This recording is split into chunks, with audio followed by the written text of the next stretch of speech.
Tiny, desperate steps that make you look like you're performing some weird medieval dance routine. It's not dignified, but it helps. You whisper a tune to yourself, a rough, half-forgotten soldier's song about a knight who fell asleep on watch and woke up married to a goat. The tune's terrible, but it keeps your teeth from chattering.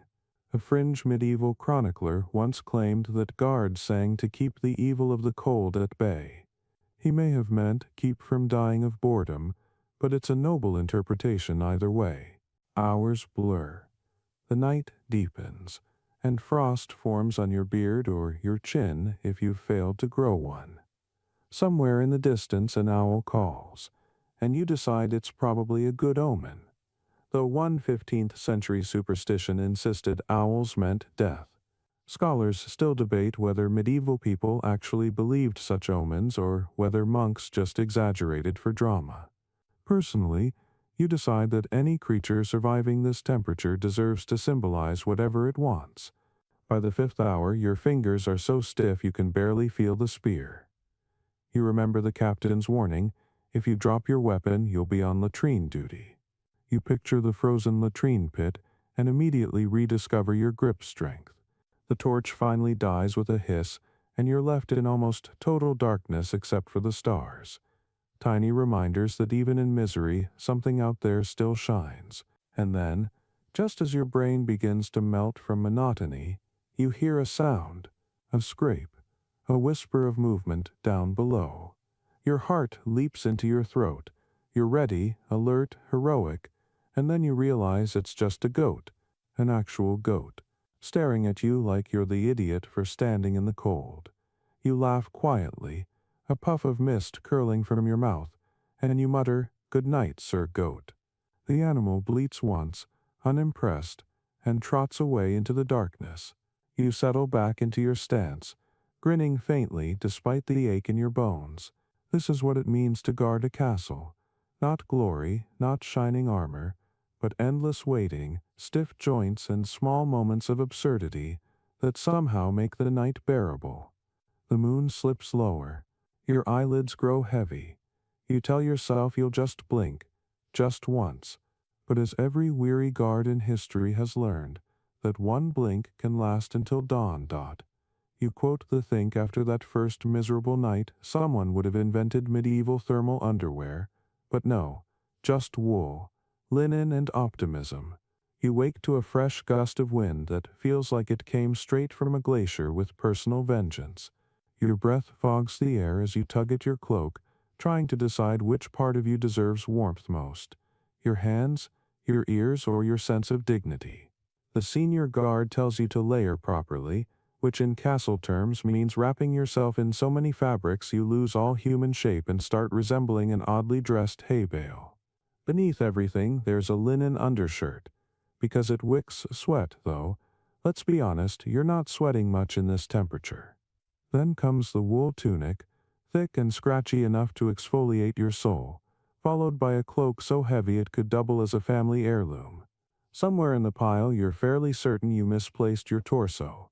Now, the mainstream historical record says medieval guards wore multiple layers not just for warmth, but as a form of status signaling.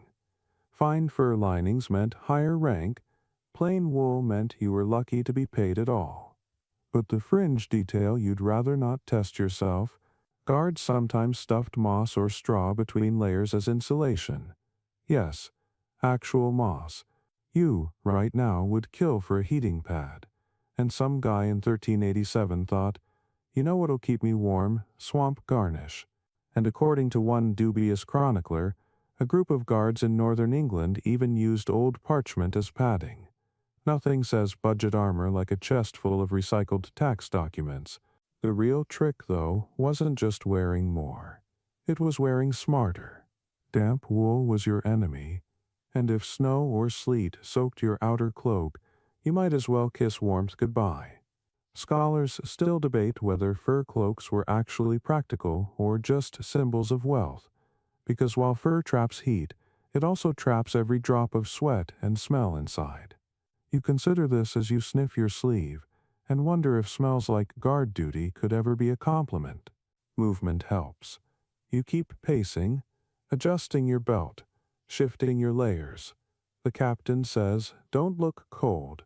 It lowers morale," which is easy to say when his post is near the warm brazier in the inner courtyard. You mutter something respectful under your breath, technically respectful anyway, and keep walking. Every step makes your leather boots squeak like tortured mice. You remember that last summer those same boots nearly roasted your feet, but now the leather's stiff as bone.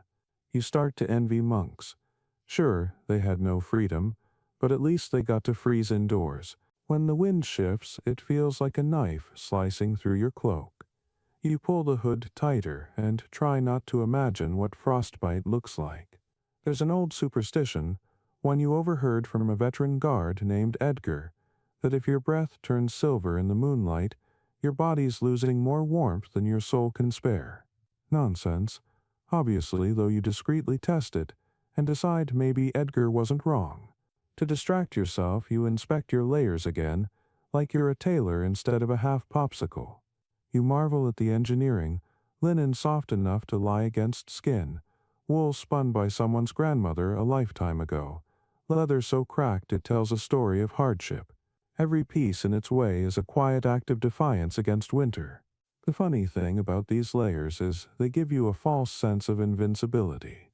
For about 10 minutes you feel untouchable, wrapped in history's version of armor-plated pajamas. Then the cold laughs at you and finds a new route, usually down your neck. That's why many guards wrapped scarves or mufflers around their throats, often made of rabbit fur if they could afford it. The poorer ones used anything handy, including strips torn from old sacks. Some even wrapped the cloth around their faces until only the eyes peeked out, transforming the entire watch into a squad of medieval snow ninjas. You start humming again, mostly to keep your jaw from locking. The tune fogs into the air, notes dissolving into mist. You can almost picture some scholar centuries from now debating whether castle guards sang because they were brave or because silence was too loud. Answer: the second one. Always the second. Still, there's an odd comfort in knowing that right now through the centuries you're not alone. Thousands of guards once did this, layered themselves, cursed softly, stared at frozen stars, and wondered why castles never came with proper heating. The torchlight flickers again, reflecting off the frost that's formed on your cloak, sparkling like tiny diamonds. If you squint, you could almost pretend you're rich. You think about those fashionable nobles who parade around in velvet robes by the fire, claiming winter builds character. You decide character's overrated. What you need is circulation. Somewhere, deep in the night, another guard sneezes, a sound so violent it echoes across the battlements. "Bless you," someone calls, followed by "Stop wasting warmth on breathing." Everyone laughs, though it's too cold for smiles to stick. In a moment of delirious humor, you imagine starting a new trend, the Castle Guard Winter Collection. Its tagline, "Look brave, feel nothing."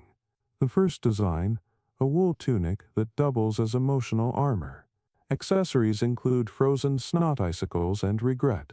You chuckle softly, shaking your head, and the sound of your laughter seems to vanish into the snow-filled dark. And then you notice something remarkable. You've stopped shivering. You're not warm exactly, but you've crossed some invisible threshold where the body just accepts its fate. The cold is no longer an enemy, it's a companion, a silent partner in the long watch. You feel oddly proud, as if you've earned your place among the ghosts of guards past. Maybe this is what resilience feels like, or maybe it's just numbness. Hard to tell. Either way, you pull your cloak a little tighter and whisper, "Still here." Above you, dawn is still hours away, the stars winking like indifferent spectators. You stomp your feet, take another deep breath, and mutter a promise to the universe. Next time you're guarding the kitchens. There's a particular kind of heartbreak reserved for watching your only source of warmth die in slow motion. The torch is gone, the wind's relentless, and now you and your fellow half-frozen philosophers of the night are huddled around what passes for a campfire, a smoky, sullen patch of embers that seems personally offended by your existence. You poke at it with a stick, coaxing a few reluctant sparks to life, only for another gust to swoop in and murder them. The cold laughs again, somewhere between divine punishment and bad luck. You try to blow gently on the fire, as if whispering encouragement, but it just sends ash back in your face. You cough, swear quietly, still respectfully, of course, and mutter something about how dragons probably started as guards who finally lost patience with damp wood. The official record says medieval guards used brazier fires during night watches, iron baskets filled with coal or charred wood, meant to provide heat without too much light. Safe, they called it. Sure. Safe for everyone except the poor soul assigned to carry one up to the parapet through sleet. Coal was precious. So many outposts burned whatever they had: peat, straw, or in a moment of pure desperation, dried horse dung. You're trying not to think about that last one while you stir the embers with a dagger you now realize is way too valuable for this job. You add more twigs, and the smoke rises, thick and sour. Somewhere in your lungs a tiny voice says, "Congratulations, you've just invented medieval asthma." The flickering glow throws weird shadows against the stone, making the battlements look alive. A puff of flame catches briefly, dancing defiantly, and everyone leans in like moths with facial hair. Someone cracks a joke about how this counts as team building. You snort, because humor's all that's left when your fingers stop obeying you. The wind howls through the merlons, carrying voices that sound like ghosts or worse, the sergeant. There's always that moment during a long watch where the fire becomes a kind of hypnotist. You stare into it, mind drifting between prayer and daydream, trying to remember what warmth ever felt like. Your eyelids droop, your thoughts wander toward food, toward home, toward that one barmaid in the village who swore she'd wait for you. Probably lying, but you'd forgive her if she just brought soup. A mainstream historical tidbit. Some guards were given oil lamps instead of open fires. It sounds elegant until you remember oil freezes, wicks clog, and glass shatters in cold. Yet records from 15th century France describe a knight captain who patented a system of mirrored lamps to reflect light across a courtyard. A genius idea, until an apprentice tripped over the cords and burned half the stables. The open scholarly debate still rattling on. Were these fires truly for warmth, or were they psychological, the medieval version of comfort lighting? Archaeologists keep finding traces of charcoal in places where no one should have risked a flame, like arrow towers and gate tunnels. Maybe it wasn't about heat at all. Maybe it was just about feeling a little less alone. Your fire crackles again. Miracle of miracles. And this time it catches properly. You all cheer softly, not too loud to attract attention, but enough to feel human. For a moment, you could swear the flames have personalities. That one's a philosopher, sputtering out questions. That one's a drunk, swaying side to side. That one's a stubborn knight who refuses to bow to wind. You feel almost poetic until another log collapses, shooting a spark onto your boot. You stomp, smoke rises, and everyone groans as if you've personally offended the gods of combustion. Someone pulls out a small flask of ale, half frozen of course, and passes it around. You take a sip, feel it burn your throat, and for one glorious second warmth blooms inside you. Liquid courage, they call it, though at this temperature it's more like liquid illusion. You joke that ale has 3 stages: cold, colder, and regret. Everyone chuckles. Even the captain smirks before pretending not to. You notice how the firelight softens faces, turning hardened men into ordinary people again, tired, frostbitten, but alive. It's strange how a bit of flame can hold so much history. Every ember you think is just recycled starlight, passed through the hands of those who refuse to freeze. And then, inevitably, the fire sputters again. Maybe you got complacent. Maybe the gods just enjoy irony. You blow on it gently, whispering promises you can't keep. I'll never complain about summer again, just don't die on me now. The flame flickers, listens, and like every guard before you, betrays you at the worst moment. The cold rushes back in with theatrical timing, sweeping through the parapet like a king reclaiming his throne. You sigh, wipe ash off your face and mutter, "Fine." Round 2. You rebuild it again and again. Because that's what guards do. You keep the light alive even if it hates you for it. Maybe it's not heroism. Maybe it's just habit. But as another faint glow rises from the ashes, painting the stones gold, you realize something strangely comforting. Even the weakest flame can hold back the dark, if only for a heartbeat. You stretch your hands toward it, smiling faintly, and whisper, "Stay." And for now, it does. You've reached the point in the night where the wind sounds like voices, the shadows move just enough to make you doubt reality, and your only companions are the creatures who didn't have the good sense to be anywhere else. Welcome to the rat hour. You hear the first squeak near the grain store room, followed by the soft scrabble of claws on stone. At first you try to ignore it because nothing says professional guard like pretending you don't hear vermin the size of kittens plotting beneath your feet. But soon you realize they're everywhere. You shift your torch and, sure enough, 2 beady eyes blink up at you from the edge of the wall walk. They're not scared. Not really. If anything, they look mildly disappointed that you haven't dropped any crumbs yet. You mutter, "Evening, lads," because at this point manners cost nothing. The rat tilts its head, twitches its whiskers, and disappears into the dark like some judgmental little phantom. Rats are a fact of castle life, inevitable, indestructible, and if you believe one chronicler, more loyal than certain squires. The mainstream historical record calls them unwelcome guests, but honestly, they've earned their keep. In a strange way, they're your colleagues, sharing the same corridors, feasting on the same forgotten stew, and occasionally providing moral support when the night gets too long. You stomp your foot near a barrel to chase them off, but one particularly bold specimen refuses to move. He just sits there, fat as sin, staring you down like you owe him rent. You sigh and toss him a crumb from your pocket, a crumb that was supposed to be breakfast. "There," you say, "now we're even." A fringe historical tidbit, one that doesn't get mentioned much in classroom history, tells of guards naming the castle rats. Chroniclers wrote of Sir Nibbles and Lady Whiskerbottom haunting pantry corners like mascots.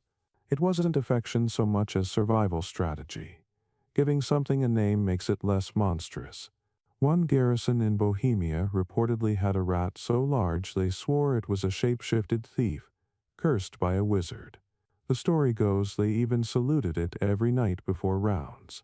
Whether true or not, it's a reminder you can get used to anything if you're cold and bored enough. As you stand there, the noises blend into a rhythm. The rustle of straw, the drip of condensation, the occasional squeak like a tiny door hinge. It's the castle's heartbeat, steady and indifferent. You remember the captain's lecture, "Never show fear of vermin." The enemy watches for weakness. You're pretty sure the enemy isn't a 5-ounce rat, but you appreciate the pep talk. The thing is, the rats don't care who you are.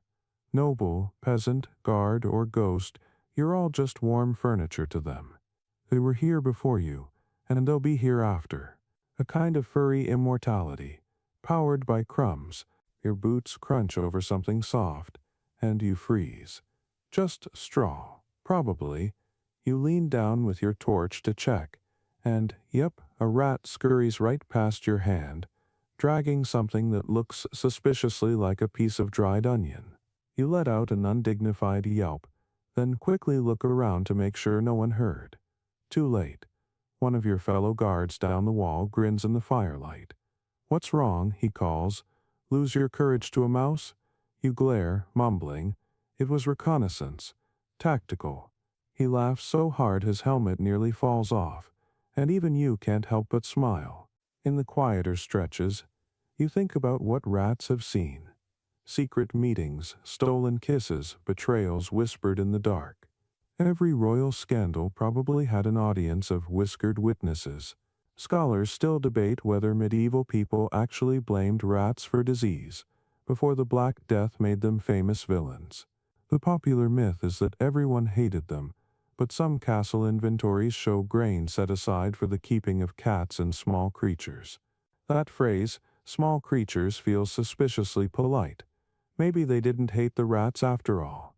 Maybe they just accepted them, the same way you accept cold fingers in bad soup. A flicker of torchlight catches movement in the archway, and you instinctively reach for your spear because even though it's probably another rat, your half-frozen brain still whispers, "What if it's not?" You step closer, slow and quiet. The shadows shift. Something scurries past your boot, brushing your ankle.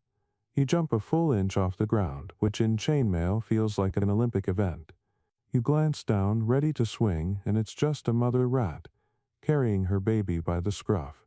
You feel absurdly guilty, as if you almost arrested a civilian.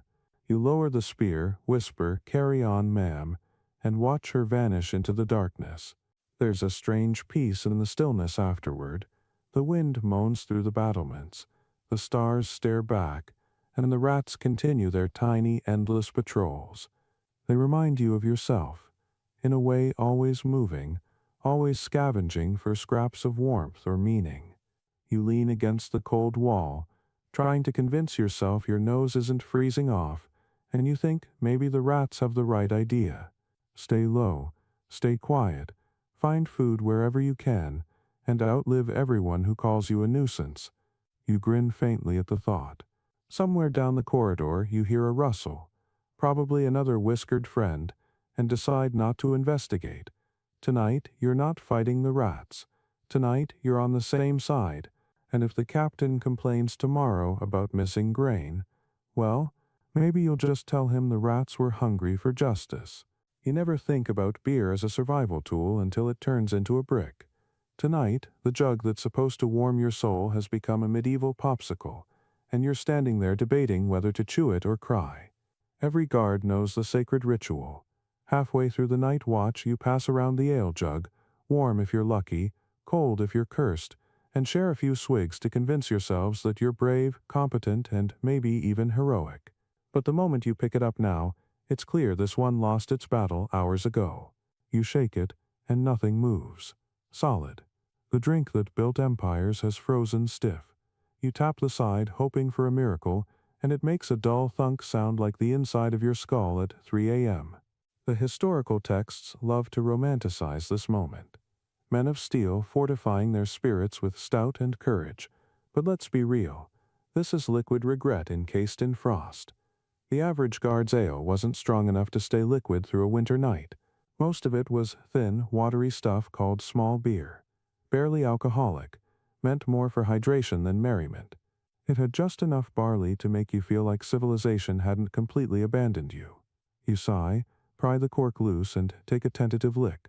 It tastes like cold bread in despair.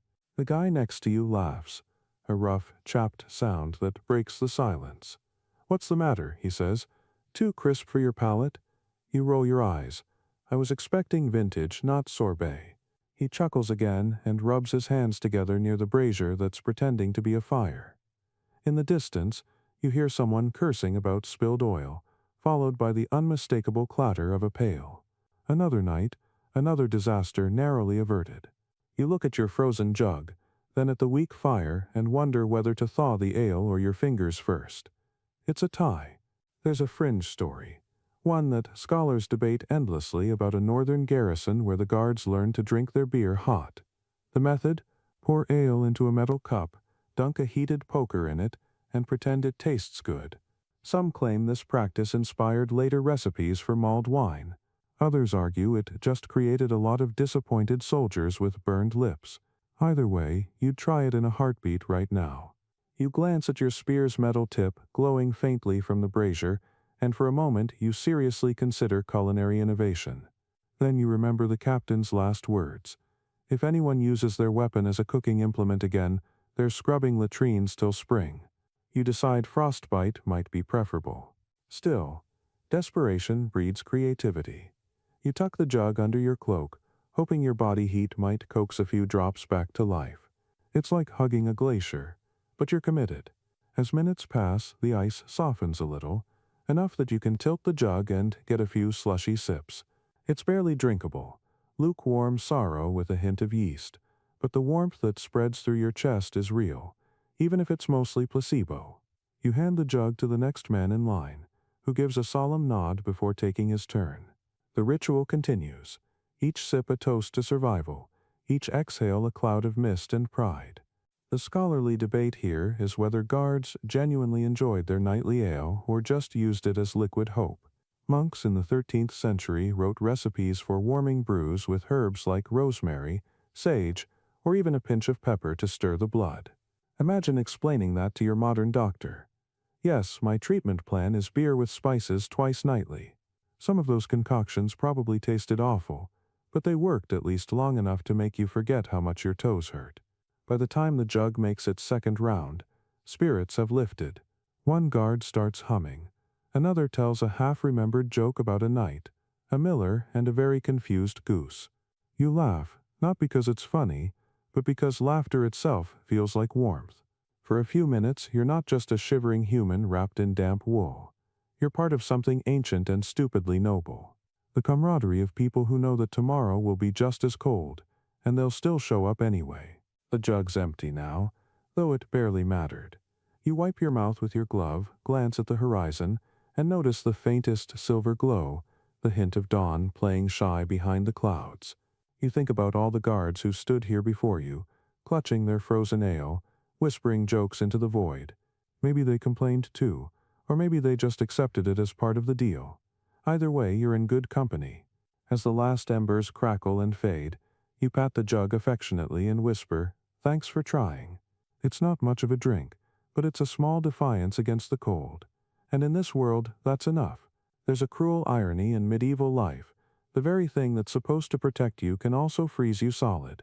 Tonight, your sword feels like a block of ice glued to your hand. Your chainmail clinks like icicles in a storm, and your cloak, despite its heroic sweep, weighs about as much as a wet carpet. You try to move gracefully, but there's nothing graceful about stiff leather creaking at every joint.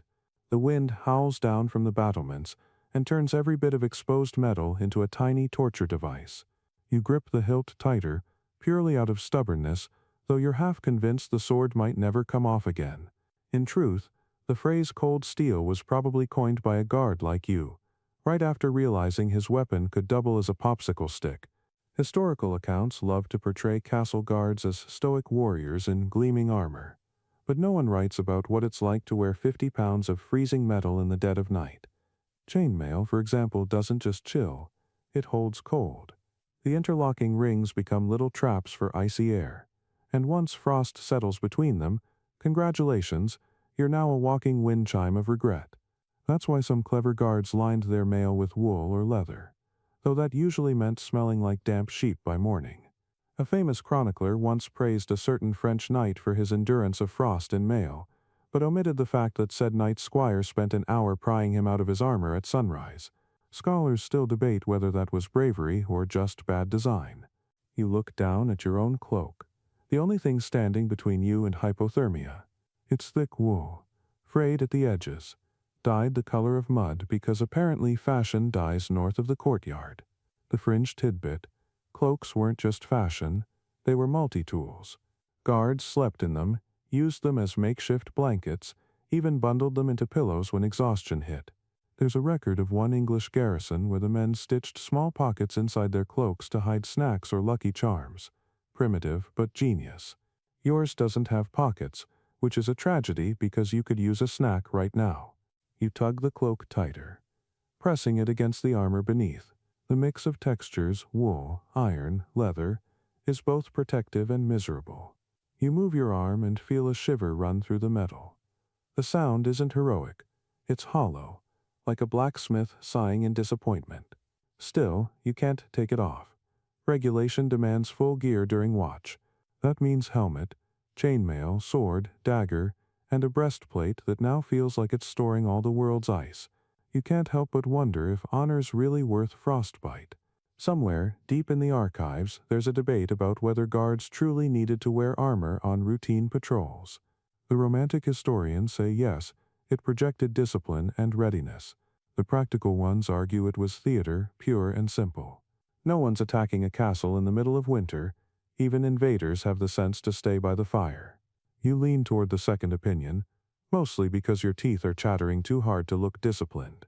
A gust of wind rips across the walk, snapping your cloak like a banner. You instinctively hunch, gripping your sword tighter. It's not fear, it's habit. The cold teaches you paranoia. Every sound feels sharper, every shadow deeper. You think you hear a footstep behind you. Spin around and nothing. Just your fellow guards, equally miserable, their cloaks billowing like dark sails. You exchange glances, the silent language of men who know that if anyone sneezes right now, it'll echo across 3 counties. You shift again, your armor groaning in protest, and remember the old saying, a frozen knight fights only once. Supposedly, a guard somewhere in Bavaria learned that the hard way. His sword stuck to his gauntlet mid-battle, and he had to be carried off still gripping it. The legend claims he refused to let go for 3 days, either from pride or frostbite. Historians disagree on which. You can't decide whether to salute or laugh. To stay awake, you start practicing slow sword drills. Small, controlled movements. More about circulation than defense. Each swing makes your shoulder joints crack like old hinges. You mutter to yourself, counting the motions. 1, 2, 3. Somewhere between 4 and 5, your elbow locks up. You wiggle it loose, muttering, still alive. The sword flashes briefly in the moonlight, its edge reflecting the pale silver glow of frost. It's beautiful, in a stupid, life-threatening way. For a fleeting moment, you imagine what warmth must feel like on bare steel, the hiss of oil, the glow of a forge. You picture the blacksmith who forged this weapon, sweating in summer heat, probably never imagining it'd end up freezing in your grip. There's something poetic about that, in a bitter way. The wind calms for a moment. You stand there, wrapped in cloak and iron, feeling like part of the wall itself, cold, rigid, uncomplaining. The world is silent except for the occasional creak of timber and the low hum of your own breath. You exhale slowly, watching the vapor drift across your visor like a fading ghost. For a strange second, you feel proud. Not of battle, not of duty, but of endurance. The kind no ballad ever sings about. You think, maybe this is what strength really is. Not glory, just staying put when everything else runs from the cold. Then your sword slips, clangs against the stone and startles a nearby rat. You groan. Pride's nice, but dexterity would be better. You pick it up, mutter a quiet apology to the universe, and go back to watching the horizon, waiting for the faintest hint of dawn to prove the night hasn't won. You tell yourself you're not hearing things. It's just the wind. It's always the wind. But after so many hours of silence, every noise sounds like a secret. The tower creaks. A shutter clatters somewhere below. You freeze. Every instinct screaming that someone or something is moving out there. The torch flickers violently, throwing jittery shadows against the wall. And for a moment you swear you see a figure, tall, still, watching. Then another gust hits, and the shape vanishes. You exhale, muttering, right. Totally normal. Definitely not haunted. The other guards say nothing. They've learned that if you talk about the noises, they get louder. The truth is, castles are noisy even when no one's alive. The stones settle, wood expands and contracts with the cold. Chains swing, ropes groan, wind moans through arrow slits like a bored ghost choir. But on long sleepless nights, those sounds become stories. You start imagining footsteps on the stairs, or whispers in the courtyard. Some of them are probably your own heartbeat echoing in the helmet. But your brain, desperate for stimulation, insists it's drama. You lean over the parapet, peer into the fog, and whisper, if you're a ghost, just blink twice. Nothing. Which is somehow worse. Historians call this watchman's delusion, a kind of auditory hallucination reported in fortress records. Chroniclers mention guards who spoke with the air or answered voices not there. One account from 1421 tells of a sentry who claimed the stones whispered his name. He was later reassigned to the kitchens, where at least the pots only banged when you hit them. Modern scholars debate whether it was exhaustion, hypothermia, or early folklore feeding the fear. You suspect it was all three. It's hard to think rationally when your brain's frosting over. You tighten your grip on your spear. Somewhere in the distance, there's a faint scraping sound. Your first thought, thief. Your second, rat. Your third, ghost rat wearing chainmail. You shake your head, forcing a dry laugh. Brilliant, you mutter, outnumbered by rodents and the supernatural. Another guard beside you whispers, "Did you hear that?" You pause. You did. It's a low, rhythmic thump, echoing up from the lower yard. For a second, everyone's still. 5 statues in mismatched cloaks. Then the captain clears his throat and says, probably barrels shifting, "Don't go imagining stories." Which is captain speak for, "I heard it too, and I'm pretending not to panic." You resume pacing, trying to look brave. The torchlight throws your shadow against the wall, long and distorted, like someone else walking beside you. You nod at it, because why not? It's been a long night. You holding up, you whisper. Your shadow says nothing, which is rude but consistent. The cold air makes every breath hiss like steam. You start counting steps again. Anything to anchor your thoughts. 1, 2, 3, turn. 1, 2, 3, turn. The rhythm helps like a lullaby for the anxious. There's an old superstition among guards that if you ever hear your own footsteps echo after you've stopped walking, you're not alone. You test it. You halt. Silence. Then tap. 1 extra step. You whirl around, spear ready, heart thudding. Nothing. Just a trick of sound bouncing off the courtyard below. Probably, you mutter a small prayer to Saint Florian, patron of watchmen and lost causes. He doesn't answer, of course. Saints know better than to work night shifts. As the minutes drag, the paranoia softens into something else. Loneliness.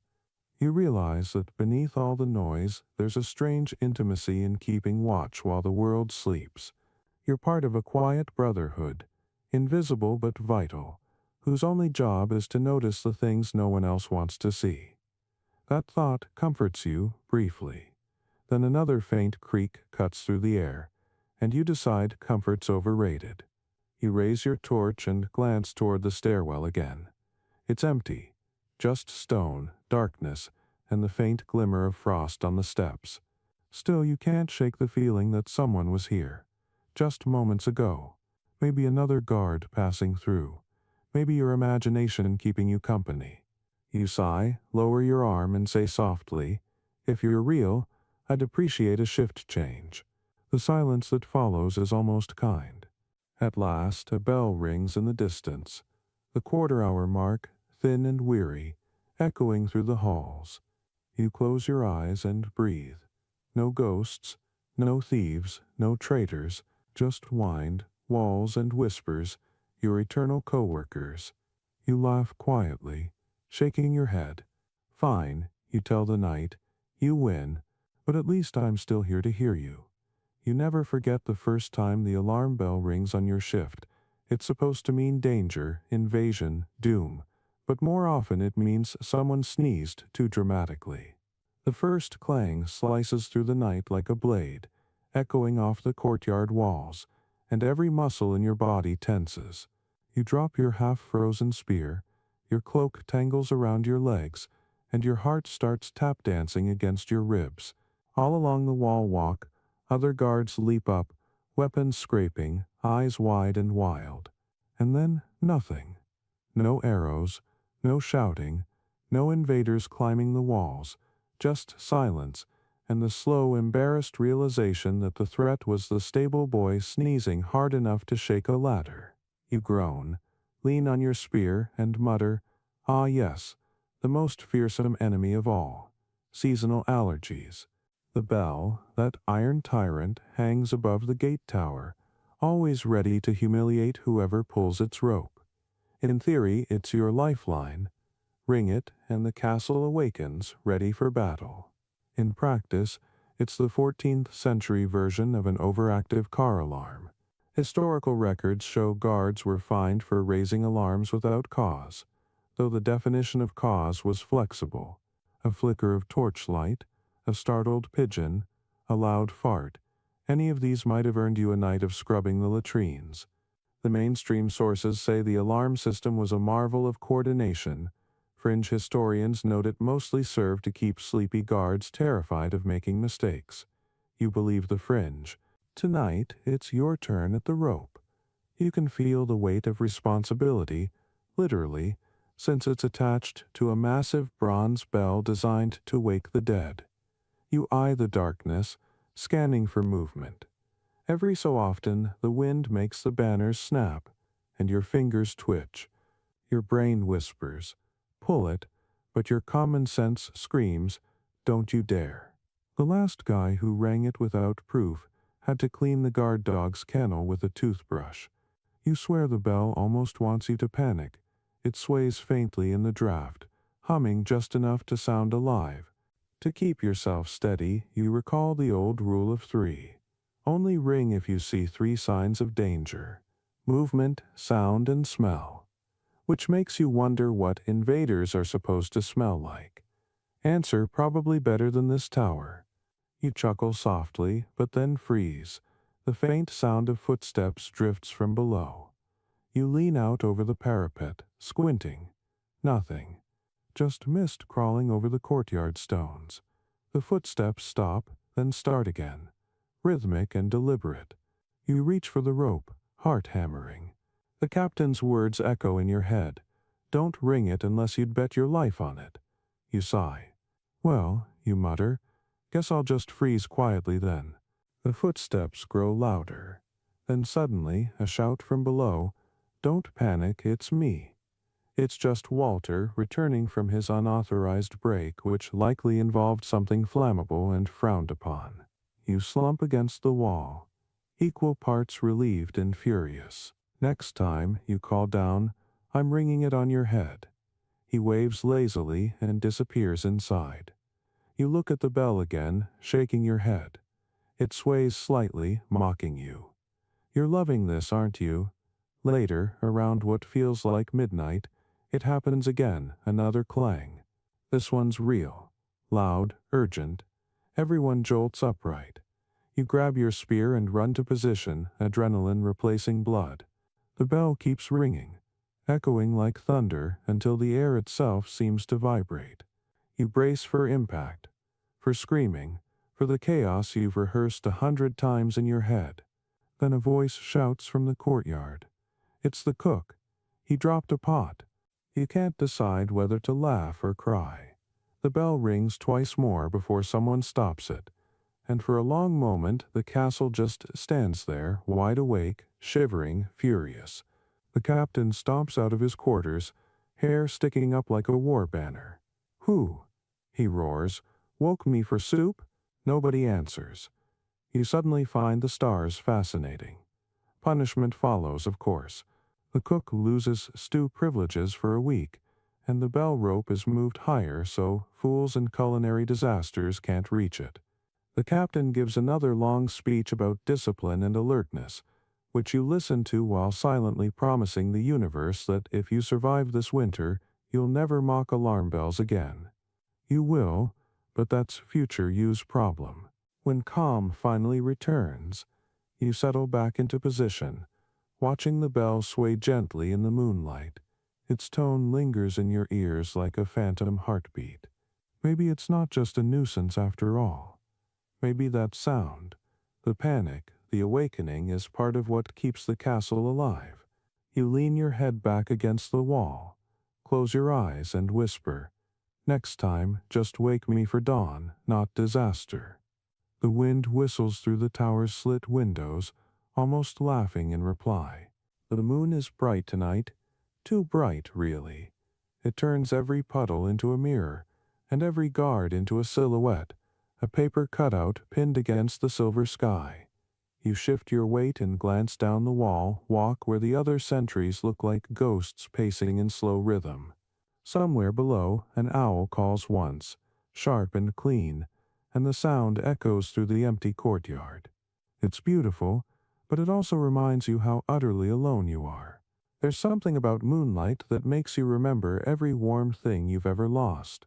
Hearth fires, laughter, the sound of someone's voice saying your name like it mattered. You rub your hands together and tell yourself it's just the cold making you sentimental. But you know better. Loneliness is the true enemy of the night watch. It seeps deeper than frost. The longer you stare at those pale stones, the more they start whispering memories. Some guards fight it by singing, others by carving little patterns into the walls with their daggers. You run your fingers over one of those old carvings, now a crude heart with initials long eroded. Someone once loved someone here, right where you're standing. Maybe it was a soldier waiting for a message that never came. Maybe it was just boredom with a pocket knife. Either way, it's proof that someone before you needed to leave a mark. You smile faintly, whispering, "Guess I'm not the first fool to talk to walls." The official records, of course, never mention this part of guard duty. They write about vigilance, duty, discipline, but not about the ache that grows behind your ribs when hours stretch thin. Yet, tucked between the lines of old garrison logs are clues. Reports of low spirits, night weariness, even melancholia of the century. Some modern historians think these were early notes on isolation-induced hallucinations. Others think they were just poetic ways of saying the poor guys were lonely. Either way, you sympathize. You've started naming the stars just to have someone to greet. You glance toward the horizon, where frost glitters like powdered glass. The landscape looks peaceful, almost soft, an illusion, of course.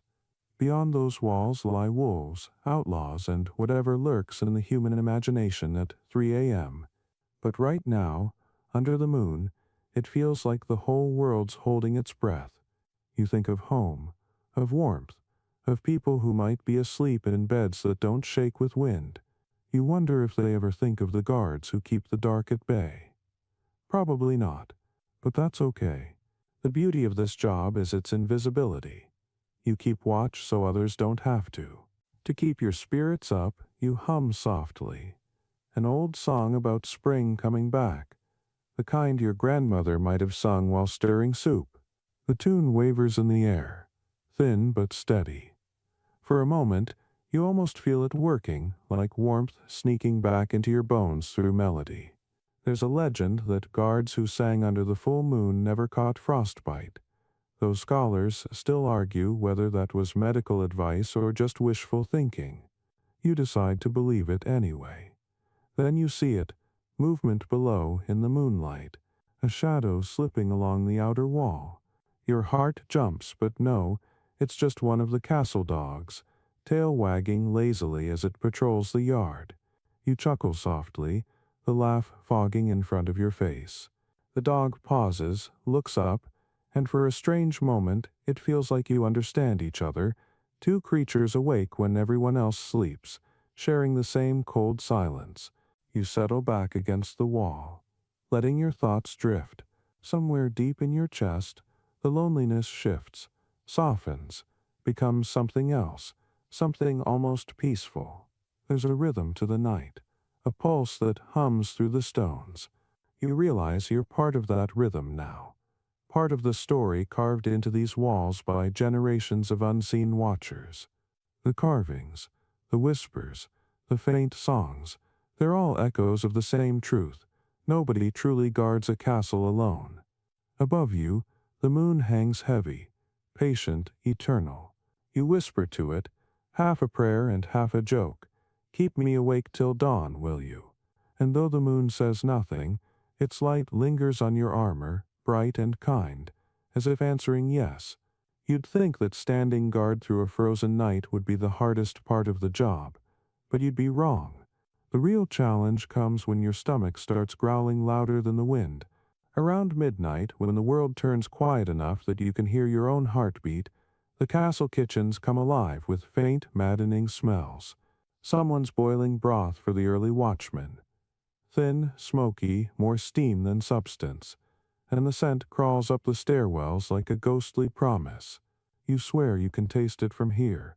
even though you know the soup is mostly cabbage and disappointment. Still, your mouth waters. You'd trade half your pay for a proper meal, or at least a spoon that isn't frozen to the handle. The cook, bless his eternally irritated heart, insists his broth builds character. You suspect it just builds resentment. Tonight's batch tastes faintly of wood smoke and iron. With suspicious floating bits you decide not to identify. You sit by the brazier, spoon in hand, and pretend it's gourmet. The other guards do the same, because pretending is half the trick.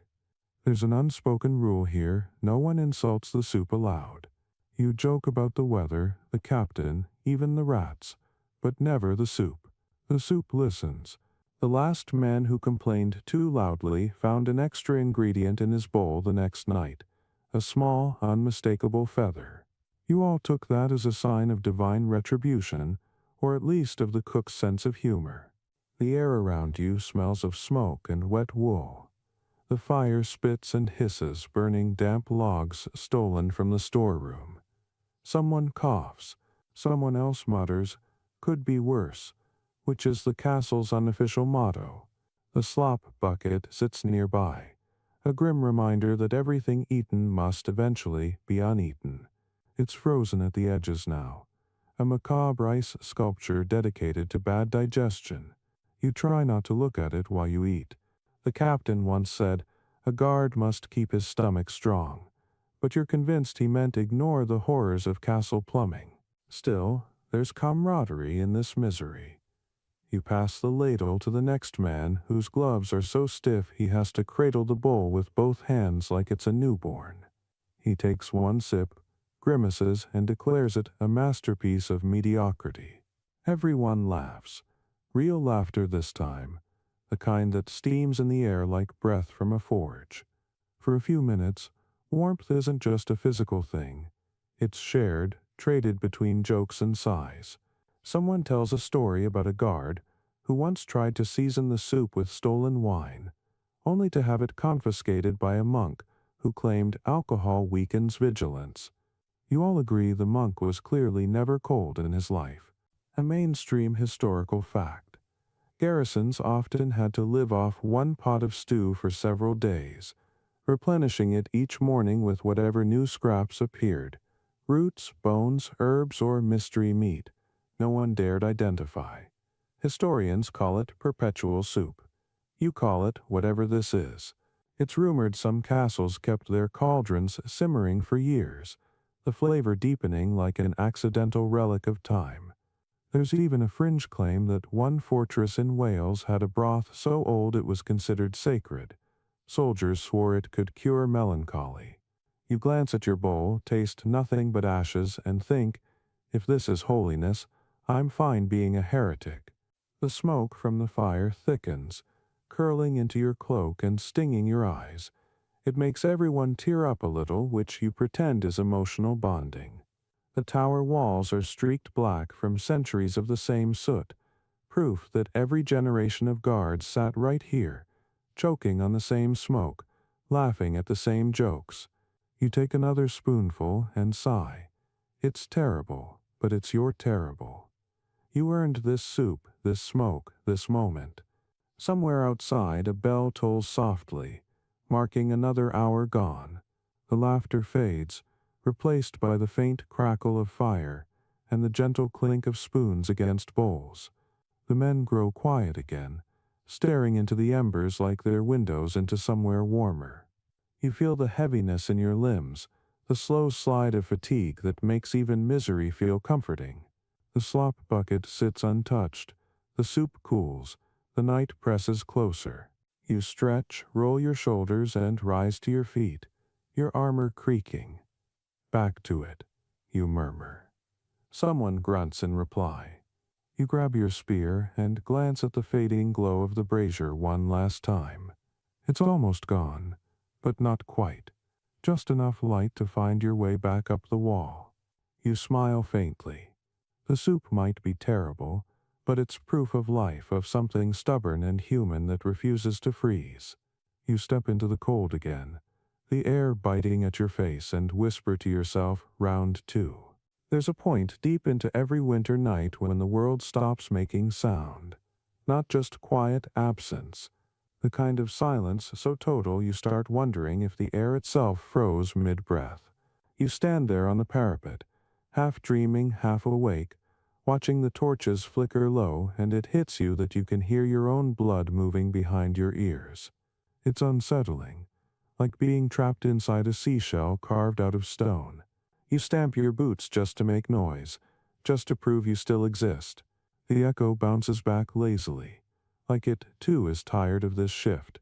That's when the mind starts inventing things. Every guard knows the danger of thinking too much. You start counting stars, then miscount, then decide they're rearranging themselves just to mess with you. You imagine patterns in the frost, faces in the wall, a whole civilization of tiny ice people holding council on your spear tip. You chuckle at the absurdity, but the laugh sounds alien in the stillness. The other guards are quiet, too quiet. You glance down the line, see their outlines hunched and motionless, and for one ridiculous second you think, what if they all froze standing up? You whisper, "Still breathing, lads," and one of them grunts. Relief floods you like a small private sunrise. Historians describe this mental fog as winter watch fatigue. Chroniclers in the Teutonic Order even prescribed treatments. Chew cloves, hum psalms, or slap your own face at intervals to remind the spirit of its dwelling. You try the humming method, an off-key version of some tavern tune, and it helps a little. The sound feels warm, like you're weaving threads of life through the cold. A fringe account from a Burgundian fortress tells of guards who talked to the walls when silence got unbearable, claiming that if you addressed the stones respectfully, they would answer in echoes and keep you sane. You try it. "Evening wall," you murmur. The wall says nothing, but the wind hums faintly through a crack like a sigh. You decide that counts as conversation. Your breath plumes upward, hanging in the moonlight. Time slows until it's just the rhythm of inhaling and exhaling, heartbeat and frost. The mind starts playing tricks again. What if this is eternity?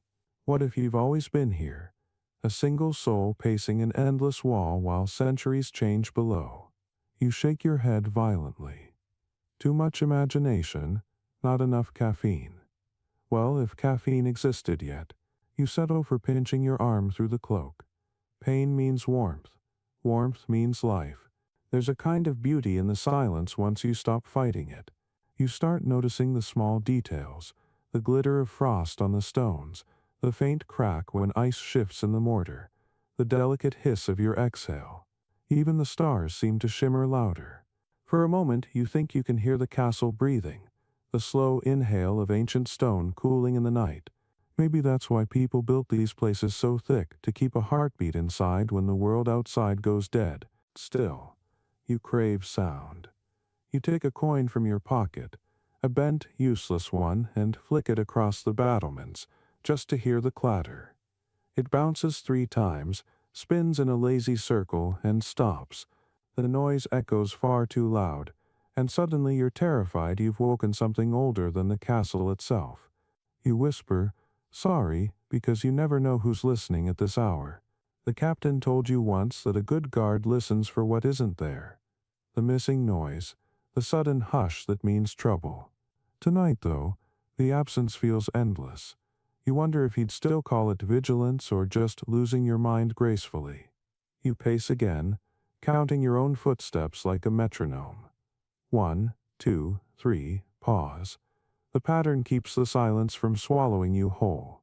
Toward dawn, the faintest hum returns. The creak of ropes, the shuffle of a horse, the sleepy snore of someone lucky enough to be indoors. The world exhales again, as if it only paused to remind you who's really in charge. You smile into the darkness, whispering, "Nice of you to come back." The silence lingers a second longer, then breaks, soft, forgiving, alive.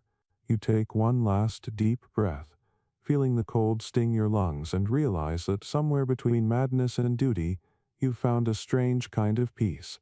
There's a certain moment, usually right before dawn, when your armor stops being clothing and starts becoming architecture. You flex your shoulders and it feels like the entire fortress is hanging from your back. The chainmail, beautiful, practical, expertly forged, has become your own personal refrigerator. Every ring is a tiny circle of metal holding onto the night's worst memories. You try to shift your weight, and the sound it makes isn't the satisfying clink of a warrior ready for battle, it's the brittle tink of icicles brushing together. You're less defender of the realm now, and more accidental wind chime. It's not that chainmail wasn't genius engineering, it was. But no medieval smith ever thought about insulation. The interlocking pattern traps cold air perfectly. It's like wearing a metallic sponge soaked in winter. When you breathe, the moisture from your exhale drifts under the armor, freezes instantly, and welds the rings into one solid sheet. Try to move too quickly, and you might crack in half like a biscuit. The historians call this the stiffness problem. You call it the universe's little joke. A chronicler from Burgundy once recorded an amusing scene in which an entire patrol of guards got stuck together when their chainmail froze after a sudden sleet storm. They moved, he wrote, as one large beast of iron. You imagine the sight, 5 men trying to walk in sync like an unwilling choir of metallic penguins, and laugh quietly to yourself. The sound rings off your chest plate like a dull bell. According to another, even more dubious account, a knight in the Baltic tried to solve the problem by coating his armor with goose fat before patrols. It worked. He stayed warm, but he also smelled like a butcher shop for a week and was followed everywhere by stray dogs. Scholars still debate whether that was an early form of field innovation or just hunger-induced madness. You glance down at your own frozen links, silvery and gleaming in the torchlight, and sigh. Every ring feels like it's pressing into your skin. You think about taking it off, but that's not an option. Regulations say armor must stay on until sunrise. You picture the castle's rulebook. For readiness at all hours. It sounds noble in daylight. Out here, it's just masochism in Latin. You stretch your neck, hearing metal pop faintly where the frost has glued it to your collar. Lovely, you mutter. I've become part of the decor. You try walking a few paces, the mail scraping and creaking with each step. It sounds like an old gate protesting existence. Your companion Walter, the same man who almost caused a false alarm by sneezing, glances over and grins. You sound expensive, he says, like a bag of coins complaining about taxes. You grin back. Better that than sounding dead. He shrugs. Jury's still out. You both chuckle, the laughter forming little clouds that drift upward and vanish. For a moment, the misery turns into camaraderie again. A scholarly theory you once overheard claims that some guards deliberately let their chainmail frost over, believing it made them blessed by winter's breath. The idea was that a thin shell of ice acted like armor against spirits or bad luck. You can't tell if that's superstition or sarcasm, but considering your current condition, you're halfway ready to start your own religion. Its only commandment, thou shalt not chafe in silence. Your fingers, stiff in their gloves, move to the strap under your chin. You lift your helmet just enough to feel air on your face. The wind bites instantly, sharp as a blade, but it's almost refreshing, proof that you can still feel. You look toward the east, where the sky is just beginning to pale. Somewhere out there, beyond the hills, the sun is deciding whether you deserve mercy. You whisper, "Come on then, do your job." The first faint hint of light glances off your armor, making it glitter like a frozen lake. It's beautiful. In the same cruel way frost is deadly but precise. You imagine some poet seeing you now and calling it heroic. Though you know the truth, it's not heroism, it's just endurance wrapped in rust and bad decisions. As the wind rises, your chainmail hums faintly, 1,000 tiny notes vibrating together like a cold, metallic choir. You close your eyes and listen. Maybe the castle really does sing through you, through every weary guard who's ever stood here and waited for dawn. You smile at the thought. the metal creaking softly as you do. "All right," you murmur, "we'll survive one more hour." And as the first sliver of sun creeps above the horizon, you almost believe it. By now the cold has settled into your bones like an unwanted tenant. But that's not what truly threatens you anymore. It's the boredom. The long, unbroken, mind-numbing sameness of it all. The moon hangs in the same spot for hours. The wind whistles the same 3 notes on repeat, and you realize you could probably recite every crack in the wall from memory. Your mind starts wandering into strange places just to stay alive. You've begun ranking icicles by personality. That one's arrogant, that one's melancholic. That tiny one near the gutter is just trying his best. You'd laugh at yourself, but even laughter seems too energetic for this hour. Boredom isn't loud, it's slow, heavy, and sneaky. You stand still too long and it starts whispering thoughts like, maybe you should jump just to see if snow muffles sound. You won't, of course, but the fact that your brain suggested it tells you things are getting dire. The captain once said, "Boredom kills vigilance," but he never explained what to do about it. There's no sword sharp enough to stab tedium.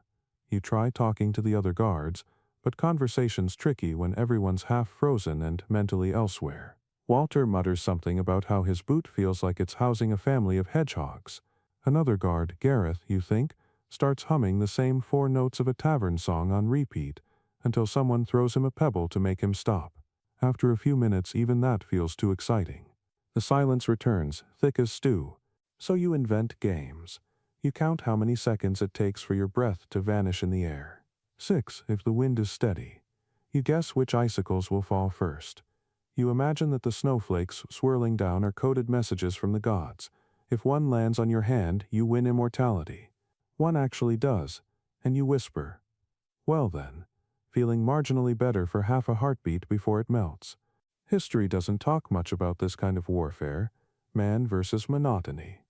Chroniclers loved writing about battles, sieges, assassinations, but not about the 1,000 nights of standing still while your thoughts turned feral. Yet archaeologists sometimes find little carvings on parapets and guard posts, scratched dice, unfinished faces, crude stick figure knights. Those weren't just doodles, they were survival mechanisms. A fringe historian once argued that boredom shaped medieval fortifications more than strategy did. That guards built watchtowers taller, not for defense but simply to change the view. You suspect he might be right. Your mind starts wandering further. You think about your last meal, forgettable. You think about home, vague. You think about whether the moon has ever looked this bored itself. You even start narrating your own life in your head, as if someone's listening. The brave guard stands his post, undaunted by monotony, hero of nothing in particular. It helps, weirdly. Maybe that's why bards exist, to rescue people from their own tedium. You'd hire one right now just to describe your current misery in rhyme. Some guards resort to mischief. Walter pulls a small piece of frozen bread from his pocket and starts trying to toss it into the chimney of the lower tower. On his 5th attempt, it bounces off the wall and disappears into the dark. "Direct hit," he announces, "right into history." You applaud with a single sarcastic clap. He bows. For a brief moment, the wall feels like a theater stage, and you're both the performers and the audience, keeping yourselves sane through sheer absurdity. But boredom is persistent. It seeps back in after the laughter fades, wrapping around you like another layer of cold. You stare at the horizon, waiting for something, anything to happen. The imagination starts whispering again. Maybe the stars are watching. Maybe the castle is dreaming through you. Maybe you're part of a story that no one will ever bother to write down. You smile at that last thought, because in a way that's the strange nobility of it. Guarding a place that doesn't remember your name. You shift your spear to your other hand and whisper, "Still here." The sound of your own voice breaks the spell a little. The torch flickers, the wind exhales, and life creeps back in. You might be bored out of your mind, but you're still standing, still part of the long, slow heartbeat of this place. And that, oddly enough, feels like victory. It happens just when your eyelids start to droop and your mind's drifting somewhere between soup memories and philosophical debates with icicles. A shadow moves near the stairwell. Steady, deliberate, not the random flit of torchlight or wind. You straighten instinctively, spine snapping upright like a crossbow string, And then, emerging from the gloom, comes the unmistakable silhouette of doom in human form, the captain of the guard. His boots crunch on the frost with the authority of someone who's never slipped in his life, his cloak catching the torchlight like he's auditioning for an allegory about discipline. You mutter a quiet oath under your breath, one that's roughly 80% prayer, 20% apology, and try to look alert. Every guard knows the captain's patrol schedule is random on purpose. He claims it keeps men honest. You know it mostly keeps them terrified. His lantern swings slightly as he walks, the light glinting off polished armor. How it's polished in this weather you'll never understand. He stops beside you, expression unreadable, eyes scanning the horizon like he's personally responsible for the entire concept of vigilance. "Cold enough for you?" he asks, his tone implying that freezing is a moral weakness. You nod, trying not to sound sarcastic. "Just keeping the frost from getting lonely, sir." There's a pause. He almost smiles but doesn't. The official manuals describe the captain as a man of rigid principle. The gossip says rigid is an understatement. He's known to inspect everything. Spears for rust, cloaks for holes, even the way you breathe if he's in a bad mood. Once, a recruit sneezed during inspection, and the captain assigned him to latrine duty for lack of respiratory discipline. You half expect him to check the icicles for proper formation. Tonight, though, he seems less judgmental, more contemplative, maybe even human. You catch a whiff of something warm, spiced wine, probably. So that's how he keeps his armor shiny. He stops in front of the brazier, the last survivor of your attempts at warmth. The fire hisses weakly, struggling against the wind. The captain crouches, pokes it once with his gauntlet, and says, "Pathetic." You consider defending it, but decide your breath's better used elsewhere. He straightens, brushes the frost from his gloves, and looks at you. "Seen anything?" he asks. You think about telling him the truth, that you've seen rats holding family meetings and icicles developing personalities. But instead you say, "Nothing worth alarming the bell for, sir." He nods. "Good. The best nights are the ones where nothing happens." Which, coming from him, sounds suspiciously like wisdom. There's an awkward moment where neither of you speaks. You glance at his helmet, wonder if he ever gets tired of pretending he's made of iron. Then he surprises you. "You've been up here for, 6 hours?" You nod. "7, sir." He exhales, long and slow, mist curling from his lips. You'll be glad to know the kitchen's thawed enough soup for the next rotation. You manage not to laugh. The captain of the guard, bringer of culinary prophecies. "Much appreciated, sir." He turns to go, his cloak snapping in the wind. Just before he disappears into the stairwell, he pauses. "One more thing," he says without looking back. You tense, expecting reprimand. "Keep your eyes sharp. The cold dulls everything else." You nod again, but he's already gone. The sound of his boots fades down the steps, replaced by the old familiar hum of the wind. You stand there, stunned. Was that encouragement? You replay it in your head just to be sure you didn't hallucinate it. Maybe the captain's not made entirely of rules after all. Maybe beneath all that iron there's a pulse, a man who's just as cold, tired, and human as the rest of you. It's oddly comforting. You find yourself grinning at the brazier. "He likes us," you whisper. The fire flickers, which you take as agreement. Somewhere in the distance, a bell tolls faintly, just one note, soft and even. The captain's words linger. The cold dulls everything else. You look out over the sleeping countryside, the faint shimmer of frost stretching like glass to the horizon, and realize he's right. You feel the dullness creeping at the edges of your mind, but you also feel the stubborn spark that refuses to go out. You take a deep breath, straighten your back, and murmur to the darkness, "Not tonight." The wind whistles approval, and the brazier gives one final crackle of light, as if saluting you for staying awake. By this hour the cold has stopped being weather. It's become a personality. Moody, relentless, and far too invested in your suffering. The wind isn't just air moving around anymore. It's a living, taunting creature that knows your name. It whistles through the arrow slits like it's mocking you in several dialects at once, snatching your breath the moment you open your mouth. When you turn your head, it slaps your face. When you close your eyes, it sneaks under your cloak like an uninvited ghost. You'd swear it's personal. Somewhere out there, nature itself must be chuckling. Oh, you wanted to guard something? Let's see you guard your body heat first. You fought boredom, rats, frozen soup, and bad armor. But the wind is different. It's clever. It finds weaknesses. It knows the seams of your cloak better than you do. It starts by teasing your fingertips, then slides up your sleeves, then dances gleefully down your collar to the small of your back. You jump, shiver, curse and tighten every buckle in vain. The sound it makes against the battlements is a mix between laughter and screaming, and after the third hour of listening to it, you can't tell which is which. You mutter, "All right, fine, you win." But the wind only howls louder. The chroniclers never wrote about this battle. In their scrolls, wind is poetic, a symbol of freedom, divine breath, destiny. But no chronicler ever stood where you're standing, with hair frozen into shape and fingers that click like dice when you move them. One 13th century monk did attempt a treatise called On the Agitations of the Air and Their Moral Lessons, in which he described strong winds as a test sent by heaven to discipline idle men. You'd love to invite that monk up here for 5 minutes of discipline. Let's see how heavenly he feels when his eyelashes freeze together. Walter, ever the philosopher of misery, once said that the wind separates good guards from statues. You look down the wall and decide most of you are already halfway to marble. He's crouched behind a merlon, his cloak puffed out like a tent, muttering, "If I can't see it, it can't hit me." You consider joining him, but pride keeps you upright, or what's left of pride at this point.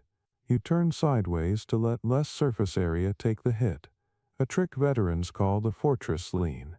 It helps a little, though now you look like a decorative gargoyle that's had enough of architecture. A fringe historical rumor says that certain castles employed windbreakers, large canvas screens set along the battlements, to shield guards from gales.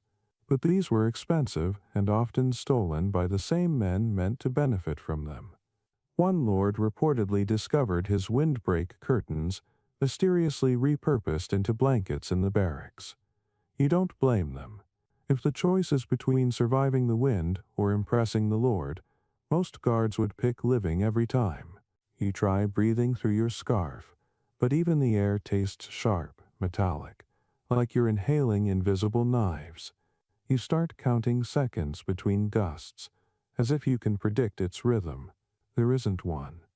The wind is chaos wearing consistency's mask. Just when you think it's gone, it rushes back with twice the spite, carrying snowflakes like thrown glass. It tears at your eyes until tears freeze in the corners. You laugh through your teeth, because the alternative is screaming. "You're really showing off tonight," you tell the sky. Then something changes. The wind shifts direction, suddenly blowing from behind you instead of ahead. It presses against your back like a giant hand, pushing you forward, urging you to look out over the parapet.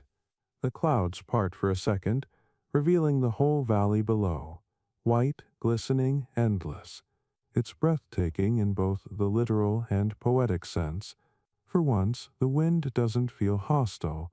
It feels ancient, purposeful, almost kind.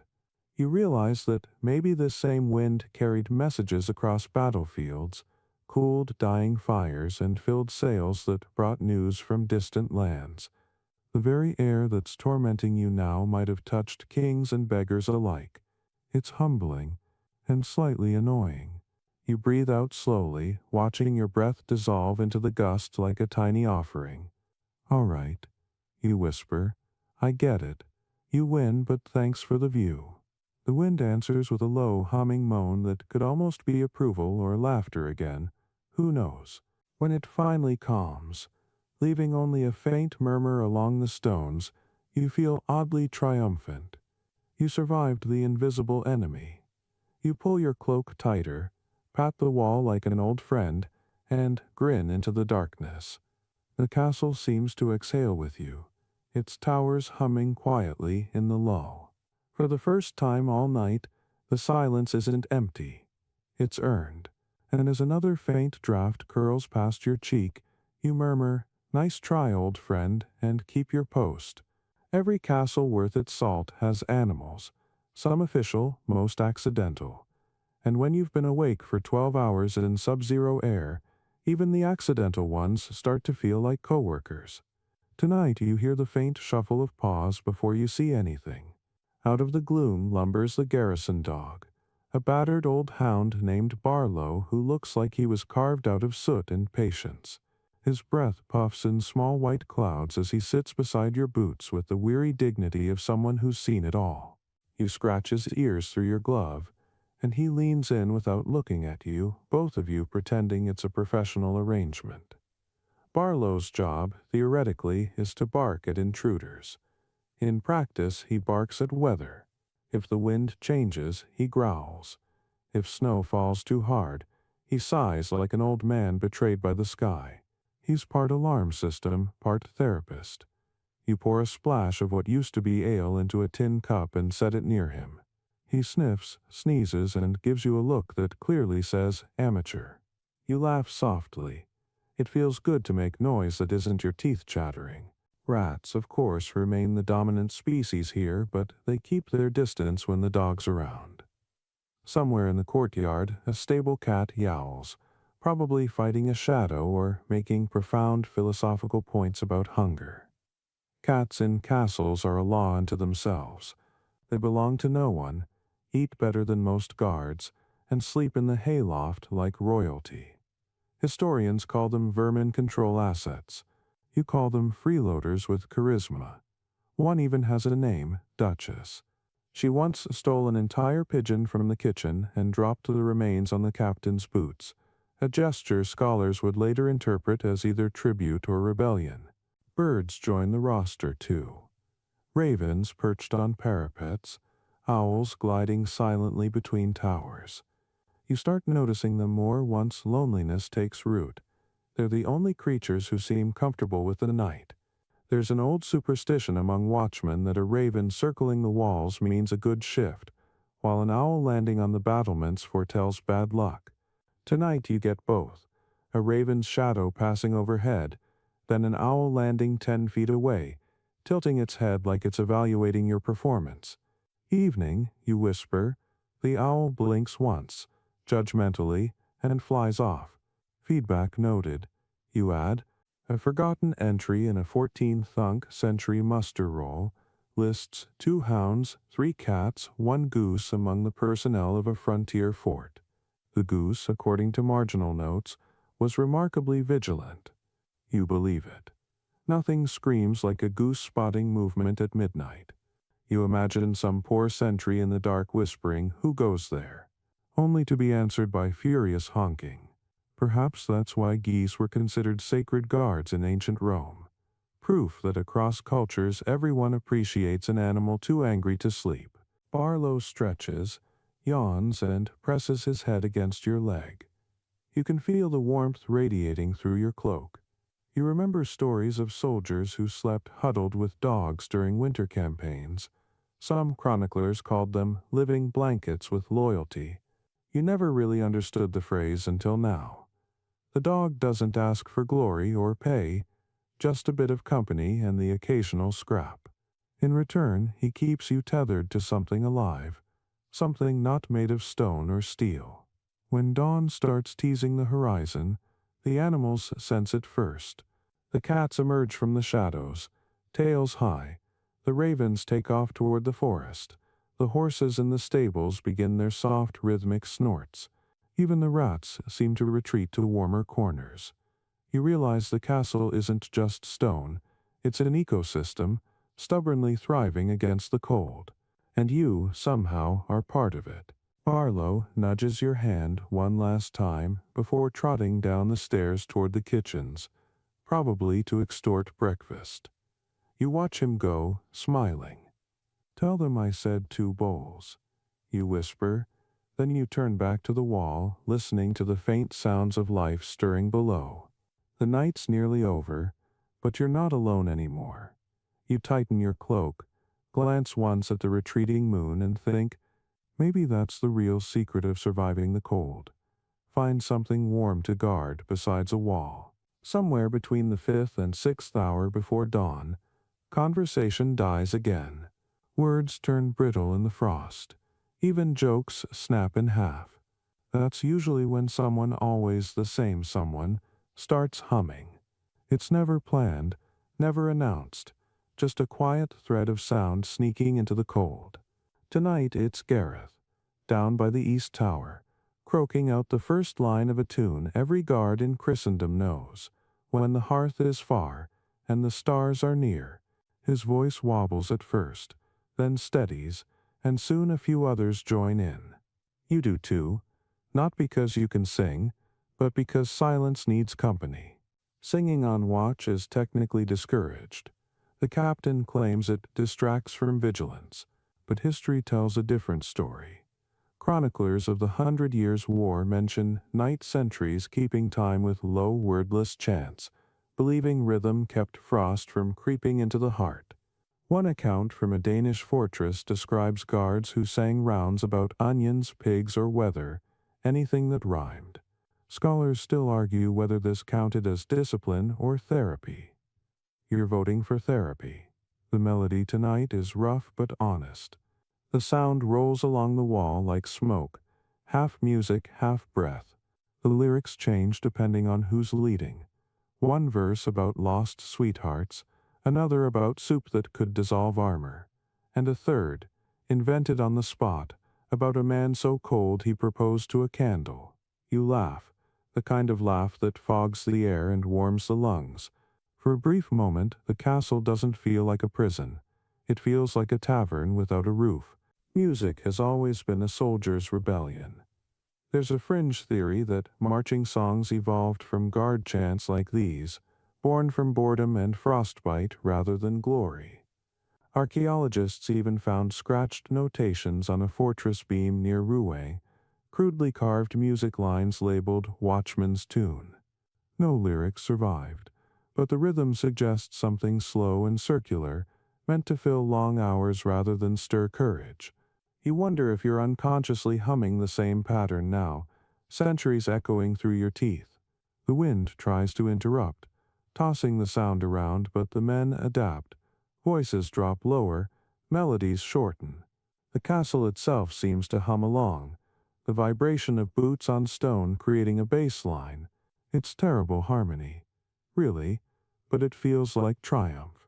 Somewhere below, a sleepy stable hand shouts, "Quiet up there." You respond by switching to falsetto for the next verse. Everyone laughs, and for a heartbeat, warmth becomes contagious. Then, between verses, something unexpected happens. One of the older guards, a silent man named Ivo, who never speaks except to curse the weather, starts to sing alone. His voice is cracked but deep, carrying a tune none of you know. It's slower, sadder, something about stars watching over men, too stubborn to sleep. You stop humming and listen. The lyrics drift into the fog. The walls remember more than we. So hum your name for history. You can't tell if he made it up, but it feels like a spell against the cold. When he finishes, no one claps. The silence that follows isn't awkward, it's reverent. Even the wind seems to bow its head for a moment. You whisper, "Nice one, Ivo." He shrugs. "My mother used to sing it when the roof leaked." You nod, pretending you understand. But really, you do. Every song, no matter how crude, is just a way of keeping the darkness from taking too much. After that, you keep singing in turns. Sometimes tunelessly, sometimes off-key, sometimes laughing so hard you forget the pain in your fingers. By the time the eastern sky begins to hint at silver, your throat's raw and your spirit lighter. The cold's still there, of course it always is, but it feels less like an enemy and more like an audience. When the last note fades, you look down at your hands. They're trembling, but from fatigue now, not fear. You smile, whispering to the emptiness, "We'll add that one to the record." Maybe someday, centuries from now, another bored guard will hum these same half-forgotten lines, never knowing who started them. And that, you think, is enough of a legacy for anyone who ever sang just to stay warm. When even singing stops working and every joint in your body feels carved from stone, You start getting creative. That's when the real night watch folklore emerges, the so-called alchemist's tricks. No one remembers who first coined the term, but it stuck because it sounds better than acts of sheer desperation with kitchen supplies. Every castle has its version. Some guards swear by stuffing hot pebbles into their gloves. Others tuck heated bricks into their boots until their socks start to smoke. You've tried both. The stones eventually cool, the bricks eventually burn, and either way your toes end up feeling like the leftovers of a failed experiment. Tonight you're testing a new theory. Walter, self-proclaimed scientist of the barracks, convinced you that goose fat is nature's armor. He handed you a small jar earlier, swearing that rubbing it on your wrists would seal in the heat. It mostly sealed in the smell. The moment you applied it, every stray dog in the courtyard developed a passionate interest in your personal space. Somewhere below, Barlow barked once, like a critic expressing disapproval. You tell yourself the odor is proof it's working. The air around you still feels like the inside of a crypt, but your wrists do glisten suspiciously in the torchlight, so partial success. Historians, in their eternal optimism, like to write about innovative cold weather strategies. One 14th century record lists warming stones, woolen wrappings, and herbal tonics as official remedies. What it doesn't mention is the chaos that followed those tonics. Guards drank concoctions brewed from cinnamon, garlic, vinegar, and something politely called fortified honey. Most of them spent the next day convinced they'd discovered teleportation because they kept blacking out between towers. Modern scholars argue whether the recipes were meant for external use or internal confusion. Then there's the legendary flame draught, supposedly invented by an alchemist turned soldier who mixed strong ale with powdered chili and called it liquid fire. The chronicler who recorded the recipe ended the paragraph with, "And thus the men kept watch most wakefully that night." He neglected to mention the follow-up line found in another manuscript, "And thus the latrines froze in lamentation." You sip the memory of your own frozen ale and decide maybe goose fat isn't so bad after all. Walter shows up again, clutching a heated horseshoe wrapped in cloth. "Portable son," he announces proudly. You raise an eyebrow.